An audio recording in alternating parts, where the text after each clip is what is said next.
আসসালামু আলাইকুম। প্রিয় শিক্ষার্থী বন্ধুরা, সবাই কেমন আছো? নিঃসন্দেহে ভালো। আজ আমি জিলুর রহমান খান তোমাদের সাথে হাজির হয়েছি। Diploma in engineering civil technology বিষয়। সবাইকে স্বাগতম। আজ তোমাদের সাথে হাজির হয়েছি ডিপ্লোমা ইন ইঞ্জিনিয়ারিং দ্বিতীয় পর্ব সিভিল টেকনোলজির বিষয় সিভিল ইঞ্জিনিয়ারিং ম্যাটেরিয়ালস 1 এর বিষয় কোড ৬৬/৪২১ এর বিষয়বস্তু ব্যবহারিক ক্লাস 2 এবং 3 বালির আপেক্ষিক গুরুত্ব ও ইটের পানি শোষণের পরিমাণ নির্ণয়।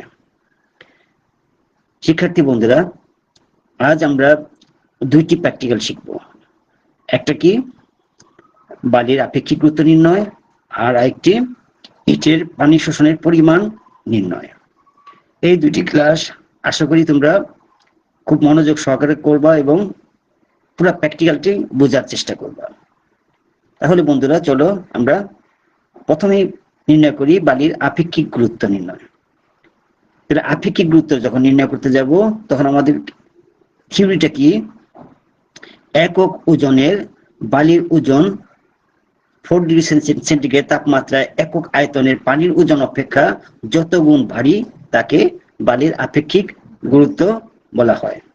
তাহলে বন্ধুরা আমরা কি পাচ্ছি, যে পানির তুলনায় ওই ম্যাটেরিয়ালসটা কতটুকু ভারী, কত গুণ ভারী, অর্থাৎ যত বেশি ভারী হবে ওই ম্যাট্রিক্সটা তত বেশি ভালো, অর্থাৎ তত বেশি ওজন সম্পন্ন এবং মজবুত হবে এবং ডিউরেবিলিটি আসবে। তাহলে আমরা কিন্তু আপেক্ষিক গুরুত্ব থেকেও একটা আমাদের সিভিল ইঞ্জিনিয়ারিং এর বিভিন্ন ম্যাটেরিয়ালসের একটা প্রপার্টি পেয়ে থাকি। তাহলে বন্ধুরা এই পরীক্ষাটা আমরা কিভাবে করি, চলো এই পর্যায়ে আমরা দেখি আমাদের একটা কি সূত্র লাগে। আপেক্ষিক গুরুত্ব নির্ণয়ের সূত্রটা হলো কি, GS অর্থাৎ specific gravity equal to W2 minus W1 divided W2 minus W1 in minus W3 minus W4। অর্থাৎ এখানে W1 খালি পিকনোমিটার বা ডেনসিটি বোতলের ওজন, এটা আমি গ্রামে নিচ্ছি। W2 নমুনা বালি সহ পিকনোমিটার বোতলের ওজন। W3 নমুনা বালি, পিকনোমিটার ও পানির ওজন, অর্থাৎ তিনটা ম্যাটেরিয়ালসেরই ওজন। এবং W4 পানি ভর্তি পিকনোমিটারের ওজন। এই আমরা চারটা ওজন নিব। তাহলে এই বিষয়গুলি আমরা কিভাবে কাজ করি, আমরা চলো দেখি আমরা এই বিষয়গুলি আমরা কিভাবে নেই। আমরা যখন কাজ করতে যাই আমাদের কিছু যন্ত্রপাতি এবং উপকরণ লাগে। সেই উপকরণগুলি কি, প্রথমে আমার লাগবে পিকনোমিটার বা ডেনসিটি বোতল, যা 500 সিসি হিসেবে থাকবে। এটা ব্যালেন্স, এটা স্পেসিফিক গ্র্যাভিটি যখন নির্ণয় করতে যাব তখন আমাকে অবশ্যই একটা সেন্সিটিভ ব্যালেন্স রাখতে হবে, যেটার মধ্যে আমরা 0.01 পর্যন্ত মাপ নিতে পারি, গ্রাম পর্যন্ত মাপ নিতে পারি। এরপর একটা ওভেন থাকবে, নমুনা বালি থাকবে এবং পানি থাকবে। তাহলে বন্ধুরা এই বিষয়গুলির প্রতি নজর রাখবা। আর একটা ব্রাশ লাগবে, যে ব্রাশের সাহায্যে আমরা বিভিন্ন জিনিস মুছবো। তাহলে বন্ধুরা আমরা উপকরণ এবং যন্ত্রপাতি সম্বন্ধে জানতে পারলাম। এরপর যে আমরা জানবো এর বাইরেও কিছু লাগে, যেটা ওয়াশ বোতল, তারপরে গ্লাস রড, এই দুটি বিষয়েও আমরা প্রয়োজন হবে। এরপরে আরো লাগবে কি, বালির একটা আপেক্ষিক গুরুত্ব নির্ণয়ের ছক। দেখো বন্ধুরা চিত্রে একটা ছক দেখানো আছে, এই ছকটি অবশ্যই লাগবে। আমরা প্রতিটা তথ্য নিব এবং এখানে ছকে লিপিবদ্ধ করব। এখানে একটা বিশেষ খেয়াল করো, যে এই যে পিকনোমিটারের ওজন আমরা কি লিখছি W1, এটা কিন্তু গ্রামে। পিকনোমিটার প্লাস নমুনা বালির ওজন W2, এটাও গ্রামে। পিকনোমিটার প্লাস নমুনা বালি প্লাস পানির ওজন, এটাও গ্রামে, এটা কি W3। পিকনোমিটার পানিপূর্ণ অবস্থায় ওজন, তাহলে কত W4। এই যে চারটা মান পেলাম, এখন 1 2 3 এটা কি আসলে। দেখো বন্ধুরা আমরা যখন কোনো আপেক্ষিক গুরুত্ব নির্ণয় করতে যাব বা কোনো টেস্ট করতে যাব, একাধিক টেস্ট করব। এখানে এই বালির জন্য আমরা কমপক্ষে 3টি নমুনা বালির টেস্ট করব। তাহলে প্রথম নমুনা বালির একটা টেস্ট, দ্বিতীয় নমুনা বালির একটা টেস্ট রেজাল্ট আসবে, তৃতীয় নমুনা বালির একটা টেস্ট রেজাল্ট আসবে। এই 3টা টেস্ট রেজাল্টের একটা গড় আমরা নিব, যে গড়ের সাহায্যে আমরা বলবো যে আপেক্ষিক গুরুত্বটা কত। তাহলে বন্ধুরা এই তথ্য উপাত্তগুলি আমরা সাথে সাথেই এই শীটে লিপিবদ্ধ করব এবং এই যে ক্যালকুলেশন চার্ট আছে এই ক্যালকুলেশন চার্ট অনুযায়ী আমরা প্রত্যেকটা ঘরে ক্যালকুলেশন করব এবং এই ক্যালকুলেশনের গড় আমরা নিচে লিখব। তাহলে বন্ধুরা আশা করি সবটা তোমরা পরিষ্কার বুঝতে পারছো। এই পর্যায়ে চলে যাই, আমরা দেখি এই কাজটা করতে গেলে আমাদের কি কি স্টেপ বা ধারাবাহিকতা রক্ষা করতে হয়। আমাদের প্রথমেই আমরা কি করি, পিকনোমিটারকে ভালোভাবে পরিষ্কার করি এবং এর ওজন নেই। দেখো বন্ধুরা, আমাদের এই পিকনোমিটার যেটা আছে সেটা অনেক সময় ধুলাবালি থাকে এবং পানিও থাকতে পারে, যার ফলে কি করতে হয়, এটা ভালো করে পুষে নিতে হয় এবং শুকিয়ে নিতে হয় এবং এটা পরিষ্কার করে নিতে হয়। আমরা যখন শুকাবো এর ওজন নিব। এখন ওজন নেওয়ার আগে প্রথমে আমরা কি করবো, ব্যালেন্সটাকে 0-0-তে নিয়ে নিব যেন 0-0 থাকে। এরপর যদি আমি পিকনোমিটারটা নেই তাহলে আমি যে ওজনটা পাবো এই যে 0.446 অর্থাৎ 446 গ্রাম এর ওজন পেলাম, অর্থাৎ 0.6 মানে কেজি। এটা কেজিতে পাবো এত, বাট এটাকে যদি আমি গ্রামে কনভার্ট করি তাহলে পাবো কত, 446 গ্রাম। অর্থাৎ এই পিকনোমিটারের ওজন আমরা পেলাম কত, 446 গ্রাম। এই তথ্যটা আমরা কোথায় লিখবো, ওই আগের যে ছক এই ছকে লিখবো। কোথায় লিখবো, এই যে পিকনোমিটারের ওজন এই ছকে লিখবো প্রথমে, কত, 446 গ্রাম। অনুরূপ ভাবে আমরা এই পরে কাজটা কি করব, আমরা কিছু নমুনা বালির নেই এবং ওভেনে শুকায় নেই। প্রথমে কিছু কি করবো, ওভেনে শুকাবো এবং ওভেনে শুকানোর পর এর থেকে 500 গ্রাম বালি পিকনোমিটারে ঢেলে দেই।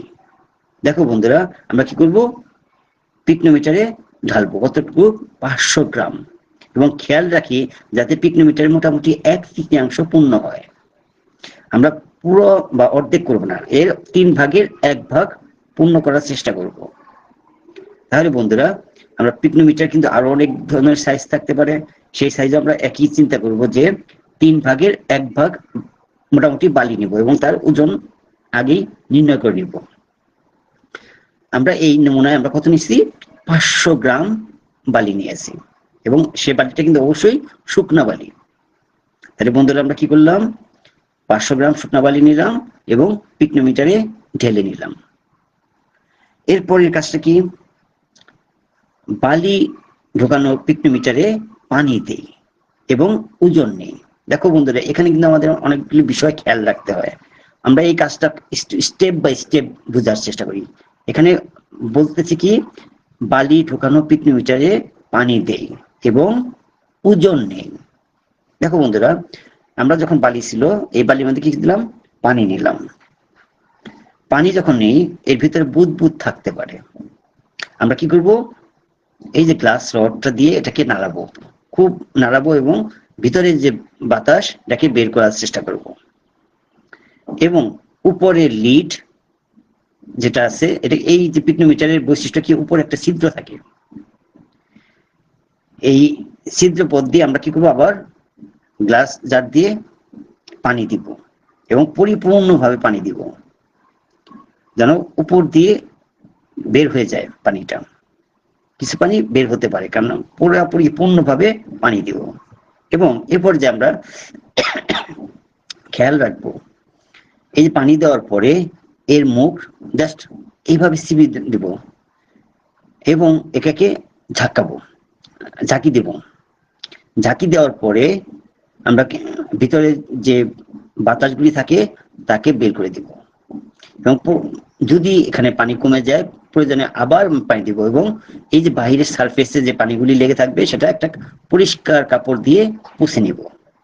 দেখো বন্ধুরা, এখানে কিন্তু আমাদের এই যে পিকনোমিটারটা পরিপূর্ণভাবে ভরতে হবে এবং এর বাহিরে কোনো পানি থাকতে পারবে না। আমি সমস্ত পানি এই নেকটা দিয়ে পুছে নিব বা কাপড় দিয়ে পুছে নিব। এরপরে এই পিকনোমিটারকে একটা ওজন নিব। দেখা যায় এই যে পিকনোমিটারের ওজন নিলাম, কি নিলাম, আমার এখানে কি কি আছে, পিকনোমিটার আছে, বালি আছে এবং পানি আছে। তাহলে কি পিকনোমিটার, বালি এবং পানির টোটাল ওজন পেলাম কত, 1.826 কেজি, অর্থাৎ 1826 গ্রাম। এই তথ্যটা আমাদের ছকে লিপিবদ্ধ করব। এই পর্যায়ে আমরা পিকনোমিটার হতে মিশ্রিত পানি ফেলে দিই এবং ভালোভাবে পরিষ্কার করি। দেখো বন্ধুরা, আমরা এই যে পিকনোমিটারটা ছিল এর ভিতরে যত বালি ছিল, পানি ছিল, সব ফেলে দিলাম এবং এটাকে পরিষ্কার করে নিলাম। এবং এই পর্যায়ে আমরা কি করব, এই পরিষ্কার পিকনোমিটারের মধ্যে সম্পূর্ণরূপে পানি ভর্তি করি এবং ওজন নেই। এই যে পিকনোমিটার, এটার মধ্যে সম্পূর্ণভাবে পানি নেই। দেখো বন্ধু, পানি নিচ্ছি এবং দেখো পানি নিচ্ছি, পুরা পরিপূর্ণ করতেছি এবং এটাকেও সেম ওয়েতে যদি বাইরে কোনো পানি থাকে সেটাকে আমরা মুছে দিব এবং পানি পরিপূর্ণ অবস্থায় আমরা এর একটা ওজন নিব। দেখো বন্ধুরা, এবার পেলাম কত, 1.514 কেজি, অর্থাৎ 1514 কেজি। দেখো বন্ধুরা, এর আগে পেলাম কত, 1.82662 কেজি। সেখানে কি ছিল, বালি ছিল। এবার কি পেলাম, পানি এবং পিকনোমিটার। তাহলে বন্ধুরা, এই যে কিছুটা ওজন হারিয়েছে আগে, তাহলে আমরা কিছু কম পেলাম। এখানে কি আছে, পানি এবং পিকনোমিটার, এর ওজন নিলাম। এই ওজনটা আমাদের ছকে লিপিবদ্ধ করব। কোথায় লিপিবদ্ধ করব, যেখানে পানি এবং পিকনোমিটারের ওজন বলা আছে সেই জায়গায় আমরা এটা লিপিবদ্ধ করব। এই পর্যায়ে আমরা আসি আমাদের ছকে। দেখো বন্ধুরা, আমরা প্রথমে কি পেয়েছিলাম, প্রথম স্যাম্পলে আমরা পেয়েছিলাম পিকনোমিটারের ওজন কত, 446 গ্রাম। এরপর পেয়েছিলাম পিকনোমিটার নমুনা বালির ওজন, তাহলে নমুনা বালি নিয়েছিলাম কত, 500 গ্রাম। 500 গ্রাম প্লাস পিকনোমিটার কত, 446 গ্রাম, কত পেলাম, 946 গ্রাম। এরপরে আমরা কি নিলাম, পিকনোমিটার নমুনা বালি এবং পানির ওজন, সেটা কত পেয়েছিলাম, 1826 গ্রাম। এবং সর্বশেষ পেয়েছি কত, পিকনোমিটার এবং পানির ওজন, এর ওজন পেলাম কত, 1514 গ্রাম। তাহলে বন্ধুরা, এই যে বিষয়গুলি, এই তথ্যগুলি কিন্তু আমরা ফিল্ডের থেকে পেলাম বা প্র্যাকটিক্যাল করে উপাত্ত শীট থেকে পেলাম। এখন এই কয়টা তথ্য থেকে এখানে কি W1, W2, W3, W4 আমরা পেয়ে গেছি। এই চারটা তথ্য থেকে আমরা আপেক্ষিক গুরুত্ব, স্পেসিফিক গ্র্যাভিটি, অর্থাৎ W2 minus W1 divided W2 minus W1 into minus W3 minus W4, এই ক্যালকুলেশনটা প্রতিটা কি W2, দেখো W2, W1, W1, W2, W2, এইভাবে প্রতিটার মান এখান থেকে বসাবো। বসায় যে ক্যালকুলেশন পাবো সেটা কত, 2.66 পেলাম। অনুরূপভাবে আমরা দ্বিতীয় নমুনা এবং তৃতীয় নমুনা একই স্টাইলে আমরা কাজটা করব এবং সেখান থেকে আমরা পেলাম কি, একটা পেলাম 2.69 আর একটা 2.64। এই স্পেসিফিক গ্র্যাভিটিগুলি যথাক্রমে পেলাম। এখন আমরা যখন গড় আপেক্ষিক গুরুত্ব, অর্থাৎ গড় মানে কি, এই তিনটার গড়, এই 1, 2, 3, এই তিনটাকে যোগ করব, যোগ করে 3 দিয়ে ভাগ করব, যেহেতু 3 দিয়ে ভাগ করব, কত পেলাম, 2.66। তাহলে বন্ধুরা, আমরা যে নমুনা বালিগুলি পেয়েছিলাম তার আপেক্ষিক গুরুত্ব পেলাম কত, 2.66।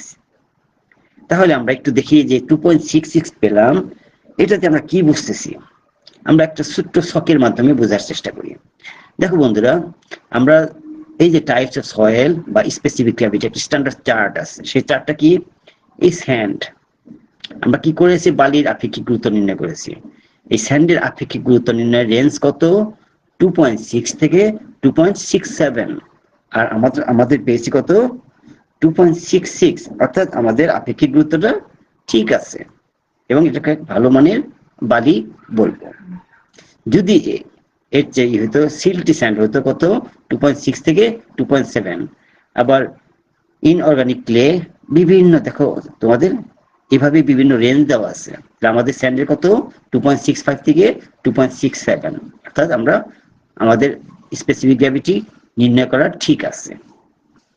তাহলে বন্ধুরা চলো দেখি এবার 3 নম্বর ব্যবহারিক ক্লাস আমরা দেখি ইটের পানি শোষণের পরিমাণ নির্ণয়। তাহলে ইটের পানি শোষণের পরিমাণ নির্ণয়, দেখো বন্ধুরা এই যে ইটের পানি শোষণ নির্ণয় এটা আমরা কেন করি? আমরা ইটটাকে ভালো না মন্দ সেটা যাচাই করার জন্য, অর্থাৎ যে ইট পানি বেশি খাবে, অর্থাৎ তার ভিতরে পোরাস বেশি, অর্থাৎ ফাঁকা অংশ বেশি, তাহলে কি এই ইটটা মোটেও ভালো না। তাহলে এই পরীক্ষাটা অত্যন্ত গুরুত্বপূর্ণ। তাহলে আমরা দেখি আমাদের এই টেস্টটা কিভাবে করি। আমরা এই টেস্টটা করি, এর উদ্দেশ্যটা কি? আমাদের উদ্দেশ্য হলো ইটের শ্রেণী বিভাগ নির্ণয় করা, অর্থাৎ বললাম যে যদি পুরাস থাকে, যত বেশি পুরাস এটা কি first class, second class, third class বিভিন্ন শ্রেণী আমরা ভাগ করতে পারি। তারপরে ছিদ্রের পরিমাণ, যে ফাঁকা অংশ যত বেশি থাকবে সেই ইটটা খারাপ, তার ছিদ্রের পরিমাণ আমরা, বুনট এর গঠন আমরা জানতে পারবো, এবং আবহাওয়ার প্রতিকূল অবস্থায় টিকে থাকার উপযুক্ততা জানার জন্য। কারণ যদি এর শোষণ ক্ষমতা বেশি থাকে তাহলে কি এ টিকতে পারবে না, আর যদি শোষণ ক্ষমতা কম থাকে তাহলে টিকতে পারবে। এই যে বিষয়গুলি আমরা কিন্তু একটা নির্দিষ্ট উদ্দেশ্য নিয়ে এই কাজগুলি করি। উদ্দেশ্য 4টি।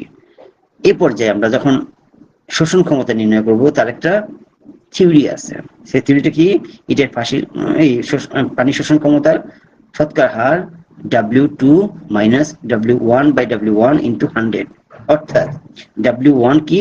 সম্পূর্ণ শুষ্ক অবস্থায় ইটের ওজন, W2 সম্পূর্ণ ভেজা অবস্থায় ইটের ওজন। এই দুই ওজনের পার্থক্য থেকে একে যদি পার্সেন্টেজ আকারে বের করি তাকে আমরা বলবো ইটের পানি শোষণ ক্ষমতা। তোমরা ইতিমধ্যেই জেনেছো যে পানি, আমরা ইটের জন্য পানি শোষণ ক্ষমতা কত ধরি? দেখা যায় 15% থেকে 18% মধ্যে যদি থাকে তাহলে আমরা বলবো এইটা ভালো। যখনই 18% বেশি চলে যায় তাহলে বলবো এটা খারাপ।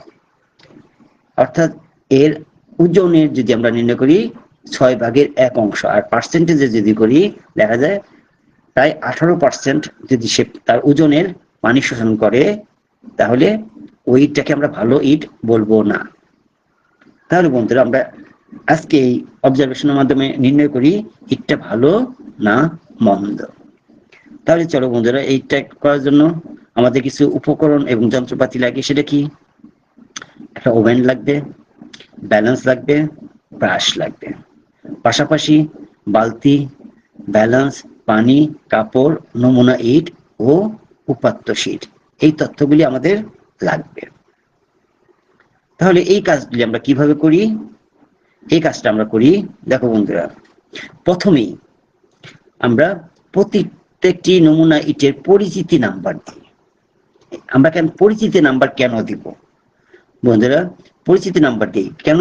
যেহেতু আমরা এখানে 1, 2, 3, 4, 5টি ইটের নমুনা টেস্ট করবো। আমরা ইতিমধ্যে বলেছিলাম যে আমাদের নমুনা যত বেশি হবে তত মানটা অ্যাকুরেট হবে। তাহলে আমরা 5টি ইট নিয়ে আমরা এর শোষণ ক্ষমতা নির্ণয় করব। তাহলে আমি ইটগুলিকে আমরা পরিচিত একটা নাম্বার দিই এবং কোন ইট কতটুকু পানি শোষণ করে তার লিপিবদ্ধ করব। তাহলে 1 নম্বর ইট কত, 2 নম্বর, 3 নম্বর, এইভাবে ইটগুলি কার পানি শোষণ ক্ষমতা কতটুকু সেটা আমরা, এবং এর ওজন কত সেটাও নির্ণয় করব। তাহলে বন্ধুরা এই যে পরিচিত নাম্বারগুলি সাজিয়ে দিলাম। এরপরের কাজটা কি? আমি এটাকে ওভেনে শুকাবো। কারণ দেখা যায় আমরা যদি বাইরে থেকে ইট নিয়ে আসি তার মধ্যে কিছুটা হলেও জলীয় বাষ্প থাকে। আমরা কি করব? এটাকে ওভেনে শুকাবো। যখন ওভেনে শুকাবো তখন অবশ্যই খেয়াল রাখবো ওভেন যেন 105 ডিগ্রি সেলসিয়াস থেকে 115 ডিগ্রি সেলসিয়াসে ফিক্সড থাকে। এই তাপমাত্রা আমরা এটাকে 24 ঘন্টা শুকাবো। যখন শুকাবো, এই শুকানোর পর আমরা কি করব? এটাকে ওজন নিব। এখন ওজন নেওয়ার আগে প্রতিটা ইট, এই যে 5টি ইট ওভেনে ভালোভাবে ইট শুকিয়ে প্রতিটি ওজন নেই। অর্থাৎ এই যে ওজন নেওয়ার আগে কি করব, প্রথমে 0 0 করব, এরপরে ইটটা রাখবো এবং এর একটা ওজন দেখবো। আমরা কত পেলাম, 3.162, অর্থাৎ এটা কেজিতে, 3.162 কেজি পেলাম। আমরা সাধারণত জানি কত, একটা ইটের ওজন 1.25 কেজি পর্যন্ত হয়, কিন্তু বাংলাদেশে যেহেতু একটু ছোট ইট থাকে, এর ওজন আমরা পাই কত, 3.16, এর আশেপাশে আমরা পেয়ে থাকি।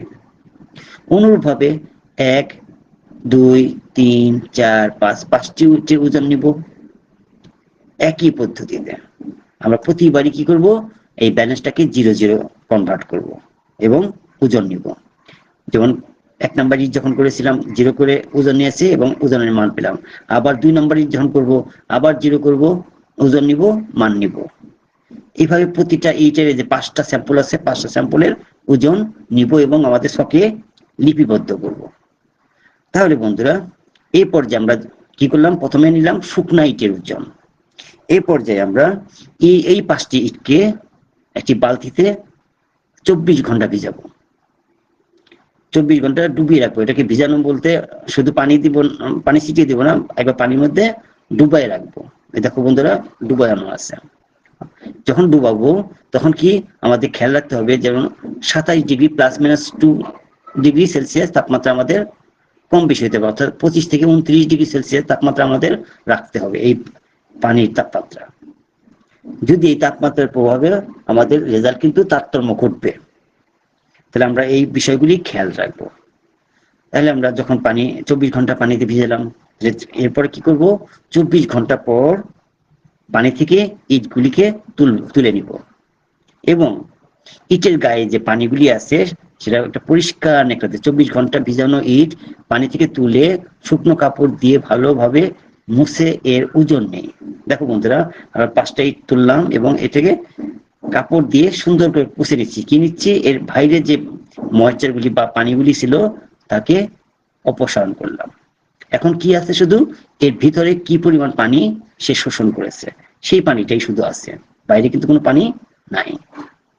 তাহলে এই পানিগুলি কি করব, প্রতিটা ইটের অনুরূপভাবে ওই যে আমরা 0 0 করে ওজন নিই। দেখো আমরা যখন ওজন নিলাম, প্রথম ইটটা আমরা পেয়েছিলাম কত, 3.1, আমরা পেয়েছিলাম 3.162, আবার এবার পেলাম কত, 3.350, অর্থাৎ ওজন বেড়ে গেছে।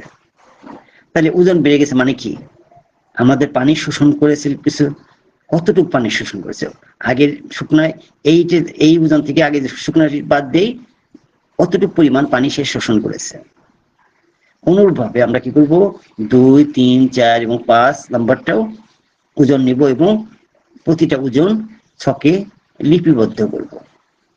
তাহলে বন্ধুরা, আমরা এরপরে কি করি, এই যে নমুনা ছক, এই ছকে আমরা প্রতিটা ওজন লিপিবদ্ধ করব। দেখো বন্ধুরা, আমাদের প্রথম ইটের শুষ্ক ওজন পেলাম এত, দ্বিতীয় ইটের শুষ্ক ওজন এত, তৃতীয় ইটের শুষ্ক ওজন এত, প্রতিটা ইটের শুষ্ক ওজনগুলি পেলাম। এই পর্যায়ে পেলাম প্রতিটা ইটের ভিজা ওজন 24 ঘন্টা পানিতে ভিজানোর পরে যখন তুলে এর নেকা দিয়ে পরিষ্কার করলাম এবং এর ওজন নিলাম, কত পেলাম, প্রতিটা ওজন পেলাম। তাহলে আমাদের এই ছকে কি দেওয়া ছিল, শোষিত পানির ওজন, শোষিত পানি অর্থাৎ পানি কতটুকু শোষণ করছে, অর্থাৎ ভিজা থেকে আমি যে শুকনাটা বাদ দিয়ে দিই তাহলে কি পানির পরিমাণ পাবো, তাহলে প্রতিটা ইটে এতটুকু করে পানি শোষণ করেছে। তাহলে পানি যদি শোষণ করে বন্ধুরা, তাহলে কতটুকু শোষণ করলো, এতটুকু। তাহলে এই যে এতটুকু পানি শোষণ করলো, এটার পার্সেন্টেজ আকারে আমরা এবার নির্ণয় করব। তাহলে পানি শোষণের ক্ষমতা কত, পার্সেন্টেজ। সেই সূত্রটা কি ছিল, W2 - W1 ডিভাইডেড W1 × 100, অর্থাৎ W2 - W1 ডিভাইডেড W1 × 100। তাহলে আমরা এই প্রথম নমুনায় এটি পেলাম কত, 9.11%, দ্বিতীয় নমুনায় পেলাম 8.31%, তৃতীয় নমুনায় পেলাম 8.49%, চতুর্থ নমুনায় পেলাম 6.54% এবং পঞ্চম নমুনায় পেলাম 7.57%। দেখো বন্ধুরা, এখানে প্রতিটা নমুনার ইট আমাদের যে 15 থেকে 18% পানি শোষণ ক্ষমতা থাকার কথা ছিল তার চেয়ে অনেক কম আছে, অর্থাৎ এইটা অনেক ভালো মানের ইট, অনেক ভালো, কারণ আমাদের অর্ধেকও পানি শোষণ করে নাই। যে ইটের পানি শোষণ ক্ষমতা যত কম, ওই ইটের ওই ইটটা তত ভালো। তাহলে আমাদের এই 5টি ইটের গড় পেলাম কত বন্ধুরা? 8.00। তাহলে আমি অবশ্যই তাকে বলবো কি এটা একটা ভালো মানের ইট। আমি এখানে মন্তব্য করব এটা ভালো মানের ইট। যেহেতু 18%-এর নিচে আছে, তাহলে আমি অবশ্যই বলবো ভালো মানের ইট। যদি এটা 20 হতো তাহলে বলতাম মধ্যম মানের ইট বা সেকেন্ড ক্লাস। এইভাবে কিন্তু ফার্স্ট ক্লাস, কারণ এটা ভালো মানের ইট বলতে এটা ঠিক আমরা বলবো ফার্স্ট ক্লাস ইট। যখন এটা 20% প্লাস হয়ে যেত তখন হয়তো কি সেকেন্ড ক্লাস ইট। তাহলে বন্ধুরা এই যে দুইটি প্র্যাকটিক্যাল, আশা করি তোমাদের এই দুই প্র্যাকটিক্যাল থেকে একটা ধারণা হলো কি প্রথমে বালির যে নমুনাটা করলাম সেই নমুনা এবং ইটের নমুনা থেকে দুটো টেস্ট করলাম। তাহলে বন্ধুরা আজকে এই নমুনা দুটি থেকে কি শিখলাম? আজকে আমরা শিখলাম বালির সূক্ষ্মতা গুণাঙ্ক নির্ণয় করতে পারবো এবং ইটের পানি শোষণের পরিমাণ নির্ণয় করতে পারবো। তাহলে এই সূক্ষ্মতা গুণাঙ্ক, সরি এটা স্পেসিফিক গ্র্যাভিটি হবে, স্পেসিফিক গ্র্যাভিটি নির্ণয় করলাম। তাহলে স্পেসিফিক গ্র্যাভিটি থেকে আমরা কি পাই? আমরা পাই এর স্পেসিফিক গ্র্যাভিটি থেকে পাই আমার এই নমুনাটা কতটুকু পানির তুলনায় কতটুকু ভারী। যত ভারী হবে তাহলে ওই ম্যাটেরিয়ালসের গুণ তত ভালো, এবং যত কম হবে তত খারাপ। তাহলে বন্ধুরা সেকেন্ড টাইম পেলাম কি পানি শোষণ ক্ষমতা। এখান থেকে আমরা কি পাই যে ইটটা কোন শ্রেণীভুক্ত এবং ইটের মধ্যে পোরাস কেমন আছে বা ছিদ্র কেমন আছে, এই বিষয়গুলি আমরা এই দ্বিতীয় নাম্বার টেস্টের থেকে জানতে পারলাম। অ্যাজ এ সিভিল ইঞ্জিনিয়ার হিসেবে এই দুটি টেস্ট তোমাদের কিন্তু খুবই গুরুত্বপূর্ণ টেস্ট। আমরা কিন্তু অলরেডি 2 ক্লাসে 3টা প্র্যাকটিক্যাল করলাম, যে 3টা প্র্যাকটিক্যাল তোমাদের খুবই কাজে লাগবে। আশা করি এই প্র্যাকটিক্যাল বিষয়গুলি বারবার প্র্যাকটিস করবা। যদি তোমরা প্র্যাকটিস করো আমার বিশ্বাস এখান থেকে অনেক ভালো কিছু জানতে পারবে। তাহলে বন্ধুরা এ পর্যায়ে সবাই ভালো থাকো, সুস্থ থাকো এবং নিরাপদে থাকো। আল্লাহ হাফেজ। সবাইকে ধন্যবাদ।